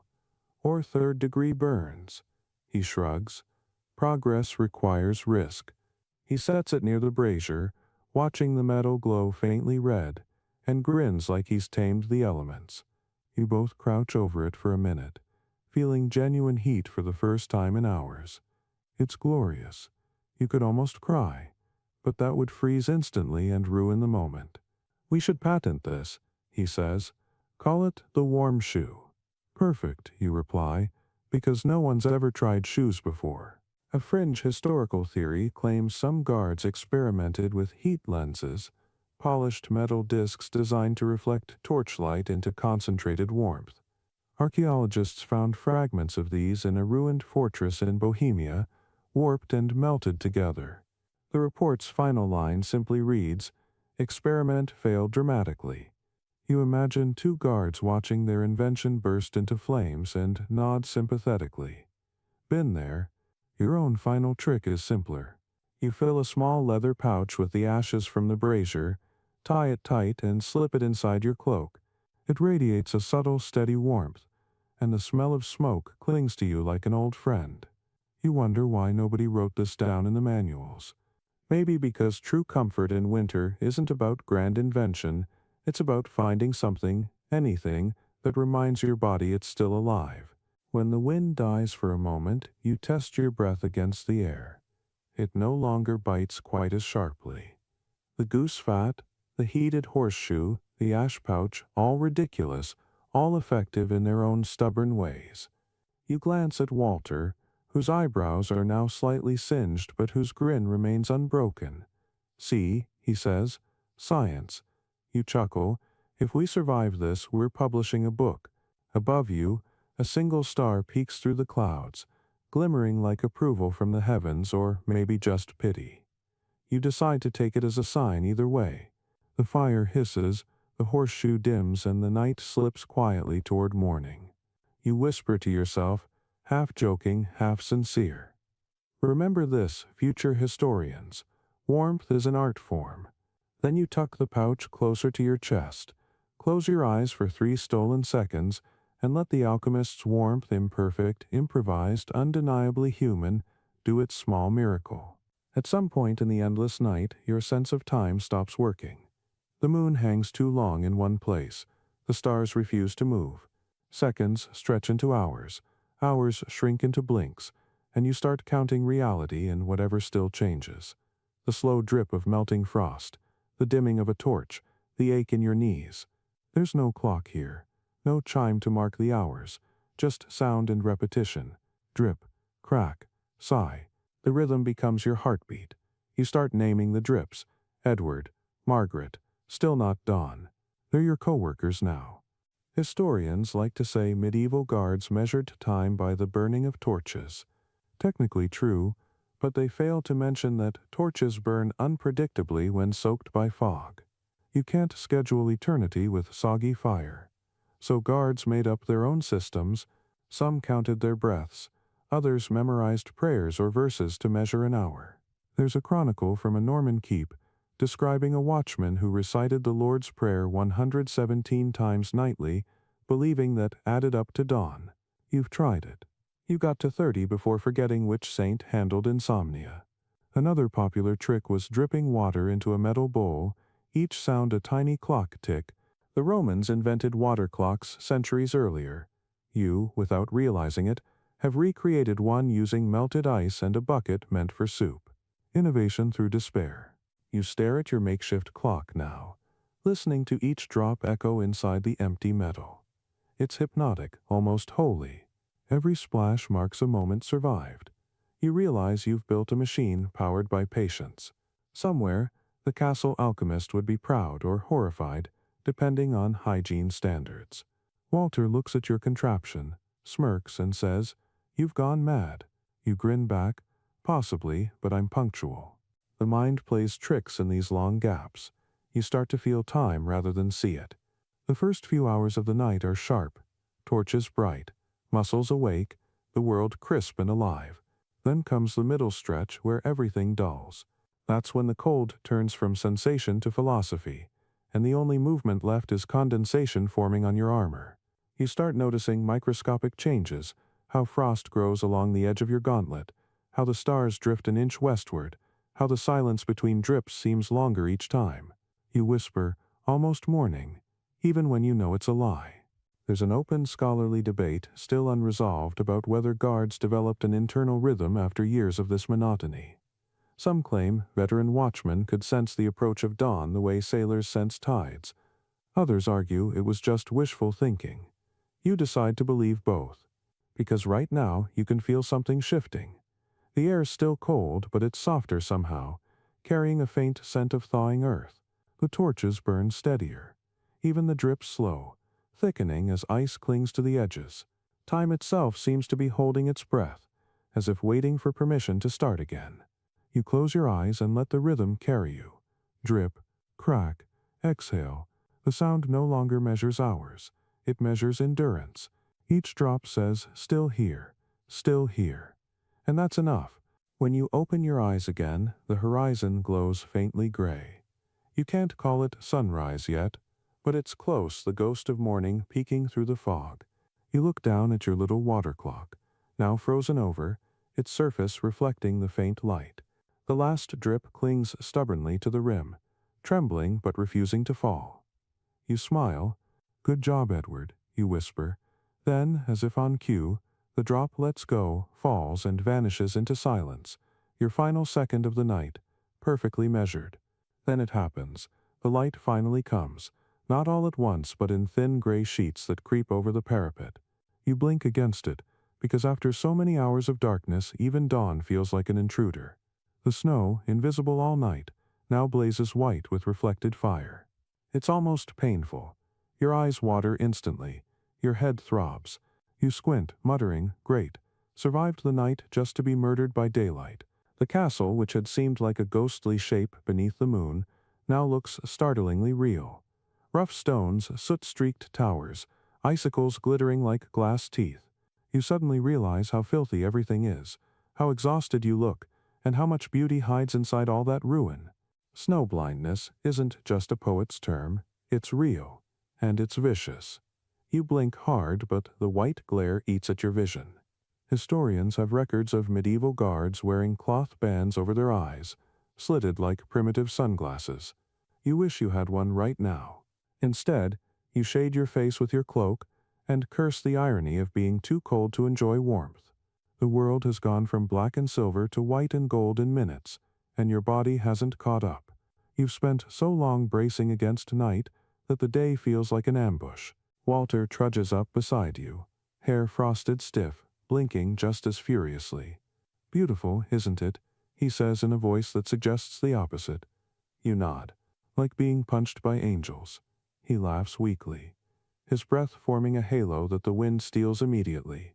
The two of you lean on your spears, staring out at the landscape, fields blanketed in untouched snow, smoke curling gently from cottage chimneys in the valley, the faint red smudge of sunrise crawling up the clouds. You think about the people down there still asleep, blissfully unaware of how the world looks at this hour. Maybe that's for the best. Some sights are too sharp for comfort. There's a strange peace in the aftermath of a frozen night. Everything's silent again, but not the oppressive silence of midnight. This is a softer hush, the kind that follows endurance. Even the birds hesitate, as if waiting for permission to begin the day. You stretch your fingers and wince as the blood starts returning, tingling like static, pain, but the good kind, the proof you're alive kind. Somewhere deep in the castle, a door creaks open. The next watch is stirring. You can almost smell the faint whiff of reheated broth floating up the stairs. Salvation in liquid form. A mainstream historical note. There are accounts from the Baltic strongholds describing sunburned eyes among watchmen, a condition later called the white fever. Guards returning from dawn shifts complained of seeing spots for hours, sometimes days. Some commanders even ordered them to rest in darkness before resuming duty, though rest usually meant shoveling snow. The scholarly debate is whether this blindness was physical or symbolic. Did they stare too long into the light, or had they simply forgotten how to see anything but darkness?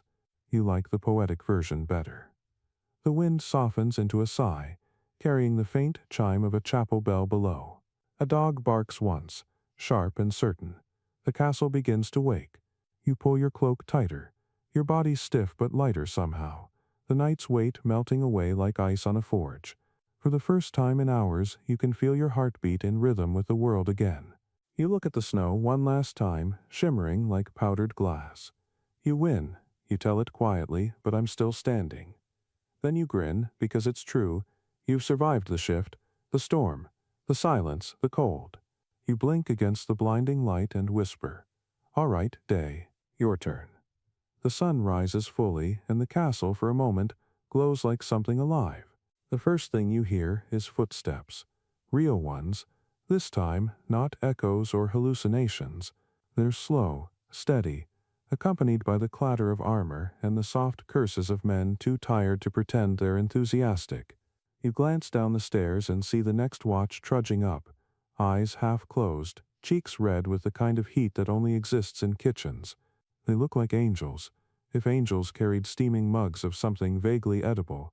You can smell it before you see it.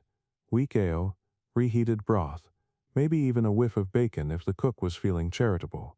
Salvation has arrived wearing mismatched boots. You and Walter exchange a look that says everything.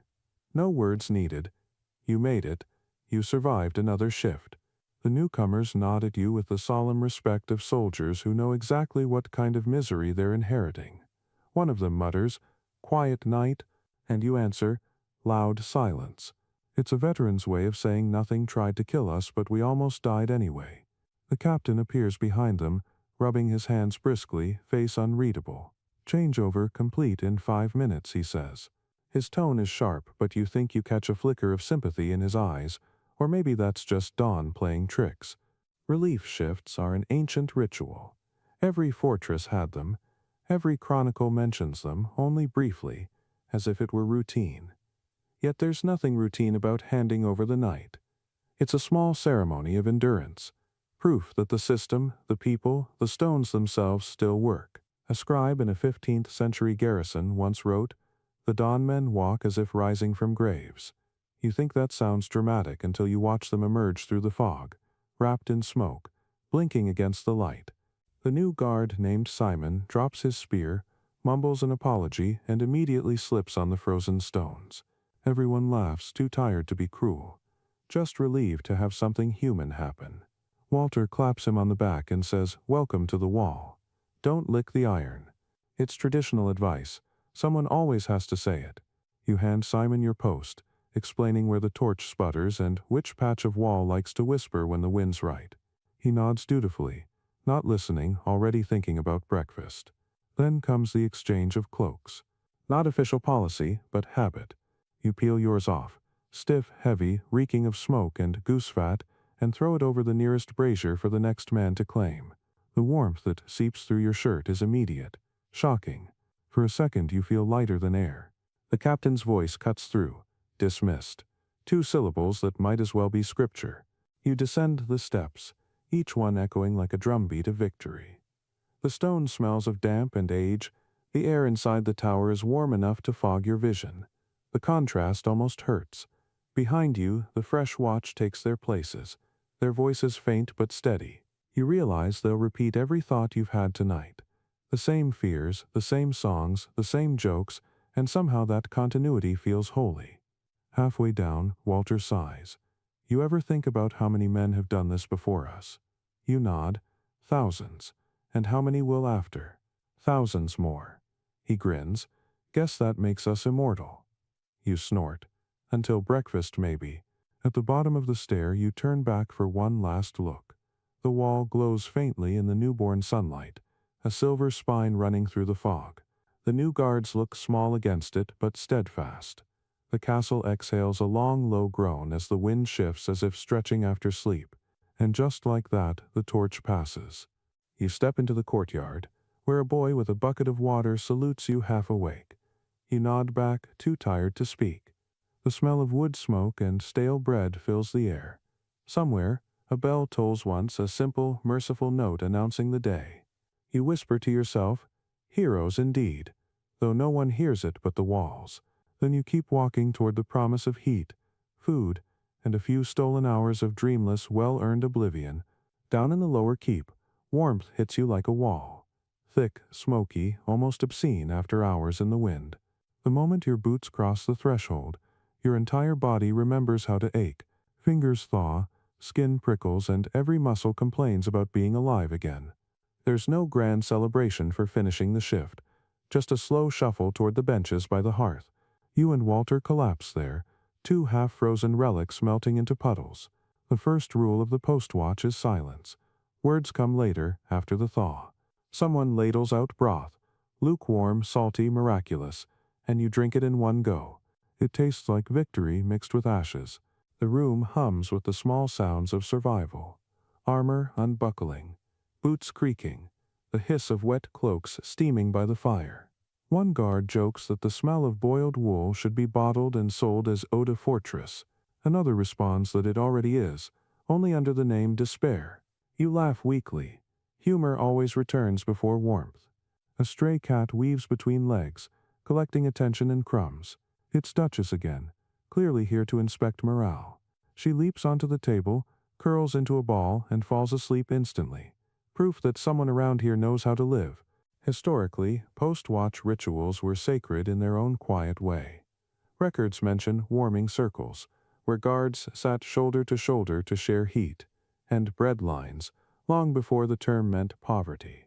In some regions, soldiers rubbed their hands with rosemary oil or vinegar to chase off the chill. Others simply stared into the fire until they remembered their own names. A fringe chronicler from Castile described these hours as the kingdom of exhaustion, where rank is melted by fatigue. You understand that completely.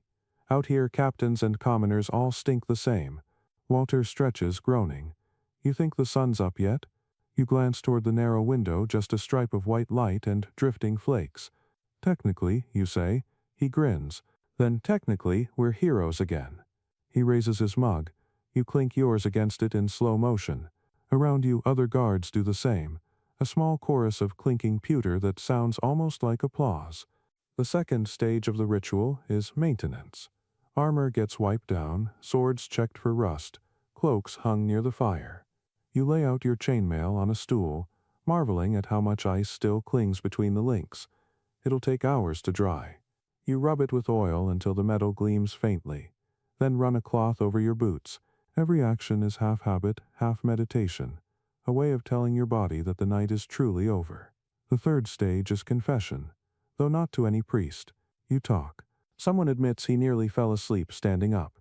Another swears he saw a phantom on the wall that turned out to be his own shadow.